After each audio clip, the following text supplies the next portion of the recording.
परिमेय और अपरिमेय।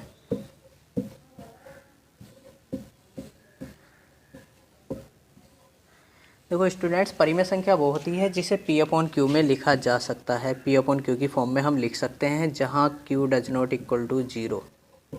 ये परिमेय संख्या होती है, जैसे 2/3 हो गया, 2 हो गया, ये सब क्या है, परिमेय संख्याएं हैं। अब अपरिमेय संख्या क्या होती है? जिसे P अपॉन क्यू के रूप में नहीं लिखा जा सकता, वो क्या होती है? अपरिमेय संख्या, जैसे √2, √5, √3 वगैरह वगैरह। तो समझ में आ गया? परिमेय अपरिमेय का कंसेप्ट क्लियर कर लेते हैं। परिमेय संख्या वो होती है जिसे P अपॉन क्यू के रूप में हम लिख सकते हैं। अपरिमेय संख्या वो होती है जिसे हम P अपॉन क्यू के रूप में नहीं लिख सकते। क्लियर हो गया?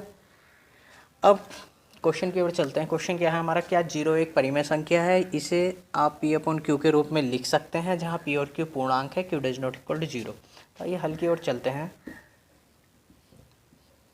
0 हमें पता है हर संख्या के मल्टीप्लाई में 1 छिपा होता है और हर संख्या के डिवाइड में 1 छिपा होता है। तो हम 0 को इस तरह से लिख सकते हैं। 0/1 लिख लिया। कौन सी फॉर्म आ गई? P अपॉन क्यू वाली फॉर्म आ गई, जहाँ Q does not equal to 0। Clear हो गया? P अपॉन क्यू के रूप में हमने लिख दिया, तो हम लिखेंगे इसको, हाँ 0 को P अपॉन क्यू के रूप में लिखा जा सकता है, लिखा जा सकता है। अगर ये P अपॉन क्यू के रूप में लिखा जा सकता है तब क्लियर हो गया 0 क्या है? ये परिमेय संख्या हो गई। अतः 0 एक परिमेय संख्या है। क्लियर हो गया फ्रेंड्स? हमें बताना था 0 एक परिमेय संख्या है तो क्यों है? तो हमने लिखा 0 इक्वल टू 0/1। हमें पता है हर किसी नंबर की मल्टीप्लाई में 1 होता है, डिवाइड में 1 छिपा होता है। 0/1 लिख लिया, P अपॉन क्यू की फॉर्म आ गई जहाँ Q does not equal to 0। तब हमने लिखा हाँ 0 को P अपॉन क्यू के रूप में लिखा जा सकता है, अतः 0 एक परिमेय संख्या है। ये क्वेश्चन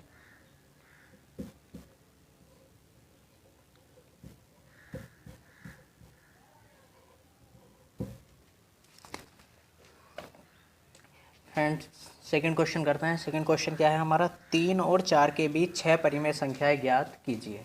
ऐसा होता है दो नंबरों के बीच अपरिमित रूप से, अनेक रूप से, मतलब बहुत सारी परिमेय संख्या होती हैं। जैसे 3 और 4 के बीच जाने कितनी परिमेय संख्या होंगी।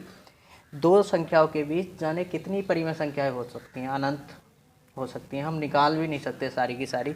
तो हमें क्या निकालनी? केवल 6 निकालनी है। अब निकालने का तरीका क्या होता है? 3 और 4 के बीच कितनी संख्या निकालनी है? 6। हमें पता है हर किसी संख्या की मल्टीप्लाई में 1 छिपा होता है, डिवाइड में 1 छिपा होता है। तो हमने इसको इस तरह से लिख लिया। सबसे आसान तरीका बता रहा हूँ, ये तरीका आपने पढ़ा नहीं होगा। 3 के अपॉन में 1 लिख लिया, 4 के अपॉन में 1 लिख लिया। अब हमें कितनी संख्या निकालनी है? 6। 6 में को एक बढ़ा लेंगे, कितना हो गया? 7।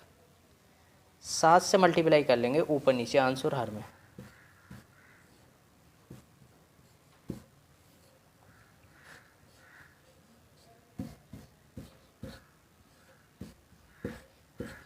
हमने क्या करा? 3 और 4 के बीच 6 परिमेय संख्या निकालनी है। 6 में को एक बढ़ा देते हैं, 7। 7 से ऊपर नीचे दोनों में मल्टीप्लाई कर ली। 7 या 21 बटे 7 ही करना 7। 4 सत्ते 28 बटे 7 ही करना 7। यहाँ तक क्लियर हो गया? अब हमें कितनी संख्या निकालनी थी? 6। तो हम लिखेंगे आता है 6 परिमेय संख्याएं बराबर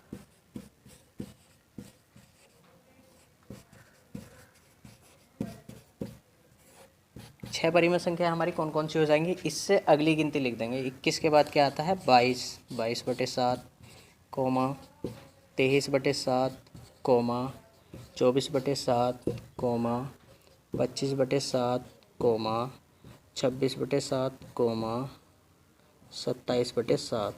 अब देखिए हमसे कितनी गिनतियाँ मालूम कर रहा था? 6। 6 की 6 हमारी निकल आई 1 2 3 4 5 6। कितना आसान है, बहुत ही आसान तरीका है।